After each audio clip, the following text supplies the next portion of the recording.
no clear idea of Orvieto's long history until we consider the fundamental factor of its strategic position. The city is set high on a huge rock, an acropolis rearing up from the center of the Paglia Valley. The city reached its full splendor in the high Middle Ages between the 13th and 14th centuries. The people of Orvieto had an unusually small minority of nobles. Even in 1322, the count of noble families came. So the share of agricultural land between a number of proprietors provided a stabilizing element within and beyond commune politics. Like many other Italian cities since the 13th century, Orvieto was also governed by communal institutions under authorities whose powers were not always very clearly defined. Among the most ancient findings of human settlement on the rock go back to the Iron Age, but Orvieto's flourishing economy began with the Etruscans. Its geographical position made it an ideal bridge for cultural exchange between the north and south of Etruria, and there was a port on the river. The pieces in the Faina collection indicate the level of civilization of a people of a highly developed commercial class. Orvieto's favorable geographical position made it an ideal bridge for cultural exchange between northern and southern Etruria. It explains the eclecticism we find in Orvieto, where the people have their own way of interpreting outside figurative influences and trends, often with surprising originality. Today, the scattered remains of the Etruscan city buried in the Tuffa rock lie beneath the foundations of medieval houses. Sometimes in the course of repairs and restorations, sections of Etruscan walls appear. Sometimes street plans, ruined necropolis. The Romanesque church of San Giovenale was built in 1004 on top of the ruins of an Etruscan temple dedicated to Tinia, the Etruscan Jupiter. San Giovenale was a Carthaginian by birth who became the first bishop of nearby Narni, where he was martyred in 376 AD. During restoration of a building in the Via della Cava in 1984, the workers made a sensational discovery. They found an underground complex of 3 levels of grottos dug at various epochs, starting with the Etruscans and lasting into the Middle Ages. And the well described in the inscription, which was first excavated by Etruscans, exists to this day. But the perfectly cut shaft, 12 feet in diameter and 75 feet deep, has remained in disuse for over 300 years. Established the basis for a definitive study, which years of research could previously do no more than assume. There were hundreds of fragments of pots, bowls, and plates, all rejected because of some defect in the firing. Patiently and expertly pieced together, today these fragments possess enormous importance. They prove the continuity.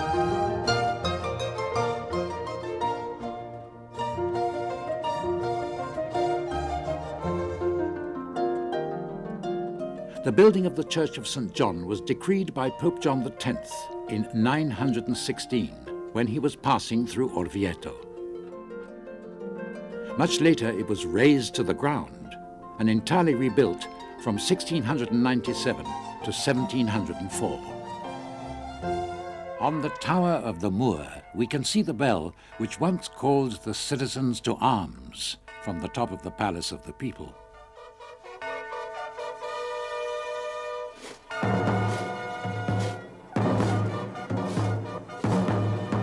The bell was recast in 1316 and adorned with the coats of arms of all the guilds of Orvieto.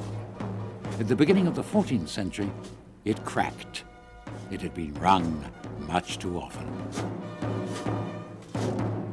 The Palace of the People, with the Commune Palace and the Cathedral, was one of the 3 most important poles of an urban revolution which set its seal on the medieval Urbs Vetus and reorganized it into a new tripart city. Maurizio, or Mauriccio, is a life-size automaton. The history of this herald or town crier began in 1347, during construction of the cathedral, when the figure was created to regulate working hours for the labourers.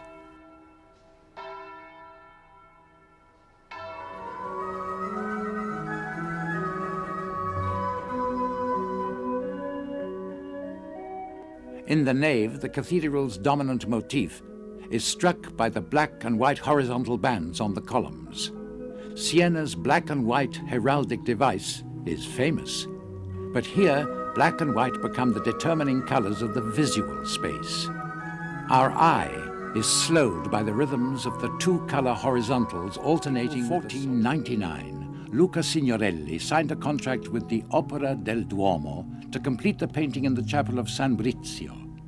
The work, begun in 1447 by Beato D'Angelico, was interrupted after he had completed only 2 bays in the vault, the ones showing Christ in judgment and the prophets. The cartoon Signorelli prepared for the resurrection of the body was mainly reproduced in fresco by the master's assistants. They are largely responsible for the hardness of line and disproportion of some of these nudes, as well as the painting of heaven on the vault overhead. Everything moves. A continuous dynamic lacerates spaces and determines volumes, which seem to transform and change significance before our very eyes. In the same way, the composition of the resurrection of the body, where the elect resume their earthly flesh, possesses an upward thrust, as though the subjects were drawn from the earth by a blast from the angels' trumpets.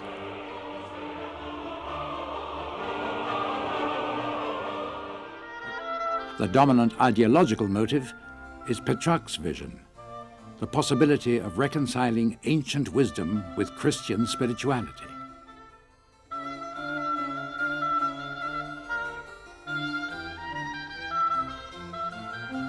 The grand baptismal font is the work of 2 men, Luca di Giovanni, who designed the octagonal base, which is hewn from a single.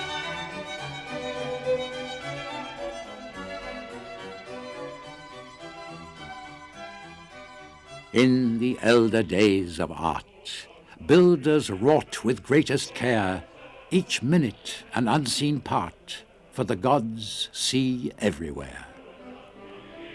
Longfellow's verse seems inspired by the splendid multicolored facade, created by a collaboration of the greatest craftsmen of their time, and among them the ceramic art. Marvelous architecture creates an unparalleled painterly fantasy.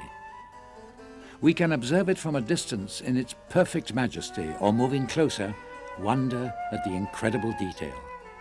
But we are always conscious of the greatness of spirit of the men who participated in its building.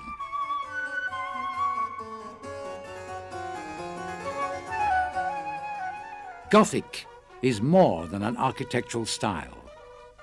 It is a conception of the world that proposes to transform any man or any woman who enters the doors of the cathedral.